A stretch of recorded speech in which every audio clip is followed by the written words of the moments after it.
Alexander, why do you think True Blood has become such a cultural phenomenon? Well, I think it's an interesting take on the whole vampire phenomenon and the world that, well, first Charlene Harris created with the books, and then Alan Ball now on the show is. It's quite interesting when you have vampires living in coexistence with humans. You know, they kind of came out of the closet 2 years ago and said that, yes, we're here, but don't be alarmed, we can live in coexistence. We have this true blood, the synthetic blood, and everything that creates in fear and prejudice and from both sides. It creates interesting drama, I think. Do you think that the whole story is a metaphor for other social conflicts? Yeah, I wouldn't say that the whole story is a metaphor, but you can definitely draw parallels to minority groups in our society for sure, and how they struggle for equal rights in different areas. How much have you grown as an actor from the fact that you're being part of a show that is weekly, and are you building up your muscles, your acting muscles? Well, yeah, I've never done a show like that. I've done a miniseries. I did a miniseries also for HBO called Generation Kill 2 years ago, and the way we shot that was more like shooting a feature. We spent 21 days an episode for that one, and you got all your 7 scripts before you even started it, so you had everything. You knew like the arc of the character and the show. This is the first time I work on something where when you start the season, you don't know what's going to happen at the end of the season. You don't even know what's going to happen 2 episodes from now. As an actor, you just basically have to go with the flow, and you get a script, and oh, all right, so this is what we're doing now.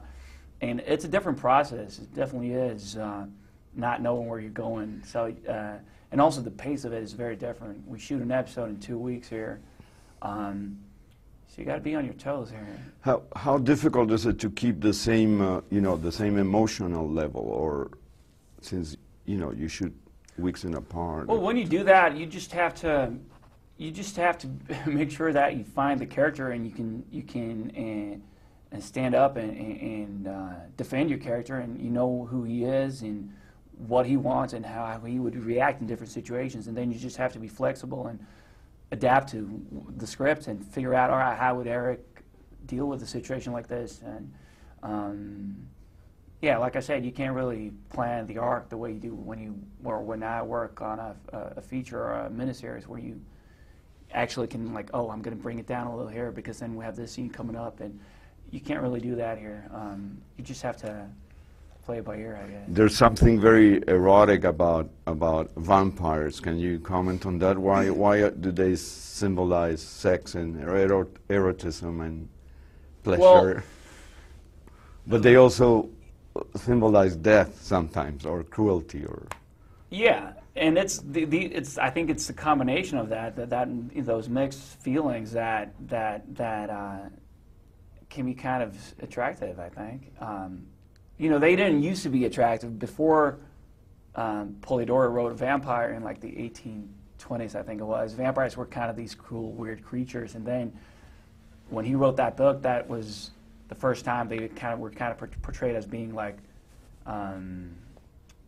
like Lord Byron, very sophisticated, and it was easier for people or for the audience to connect with the characters, the vampires, and I think that stuck, and it's been like that. After that, you had Dracula and all these shows, and up till True Blood now.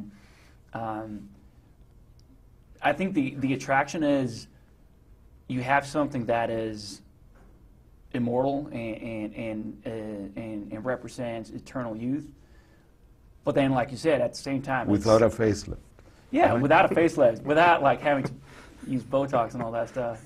It's forever. But then, at the same time, because that's alluring and intriguing, and you want to get close to that, because it also radiates confidence and experience, which is sexy. But then at the same time, that thing can also be lethal. It's a predator, and that creates good drama when you have that attraction. But you also know that if this goes wrong, I'm done for. I'm dead.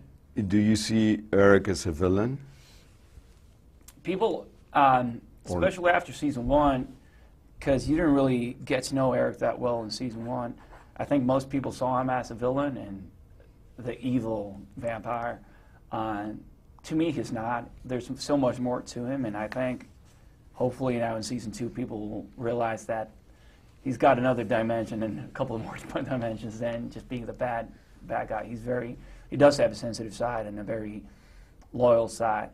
He's just, I mean, he's been around for 1,000 years, so he's just not that impressed by humans.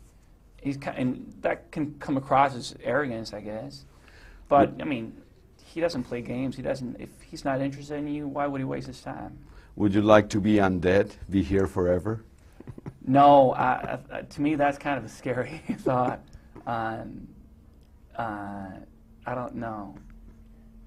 I'm pretty happy the way it is now. You want to evolve into age? Yeah, I'm actually, strangely enough, even though I live in Los Angeles, I'm not scared of growing old, and I've never had a crisis because I'm going old and growing old and all that. Yet, we'll see what happens. I'm not that old yet. That's great. I think we did 10. That's 6.5. Right? 6.5. Okay, let's go because my and. Oh, okay. We're How important is the writing when it comes to deliver this great character or characters? No, it's very important, and but after a while, you get to know each other. You know, the writers of the show.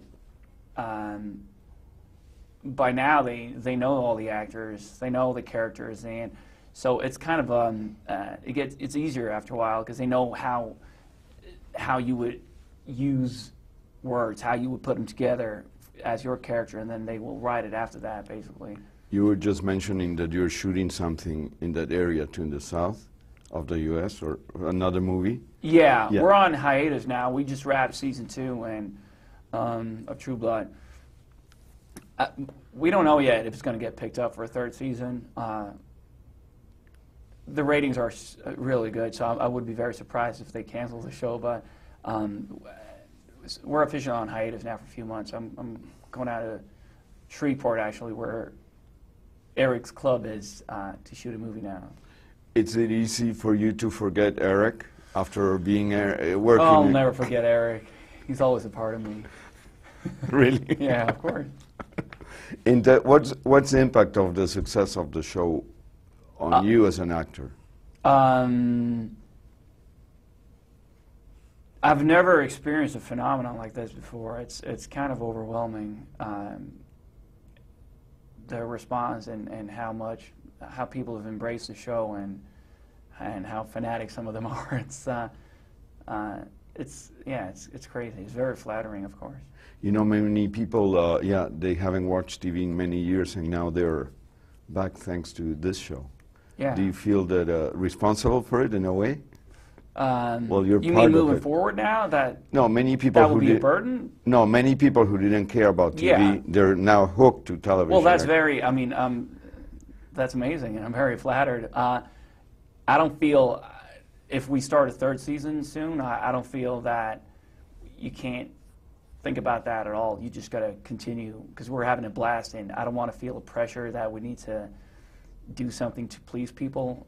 As long as we're having a blast and we please ourselves, I think we're on the right track.